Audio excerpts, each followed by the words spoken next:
بسم اللہ الرحمن الرحیم۔ السلام علیکم۔ اتنی پاکیزہ ہستیاں امام ربانی مجاہد ثانی رحمۃ اللہ علیہ مکتوبات میں فرماتے تھے کہ اس امت میں ایسی پاک ہستیاں بھی گزری ہیں جن کے گناہ لکھنے والے فرشتوں کو 20 سال تک گناہ لکھنے کا موقع نہیں ملا۔ اللہ اکبر۔ جب یہ حضرات ایسے نامے اعمال کو لے کر اللہ رب العزت کے حضور پیش ہوں گے اور دوسری طرح ہم ہوں گے، گناہ سے کوئی دن خالی نہیں ہوتا، حالانکہ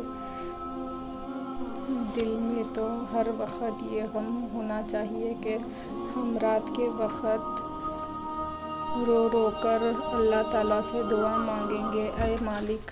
میں گناہوں سے نہیں بچ سکتی، آپ چاہے تو مجھے بچا سکتے ہیں، آپ میری حفاظت فرما لیجئے۔ ویڈیو پسند آیا تو لائک کیجئے، شیئر کیجئے، چینل کو سبسکرائب کیجئے۔ اگلے ویڈیو میں پھر ملیں گے۔ اللہ حافظ۔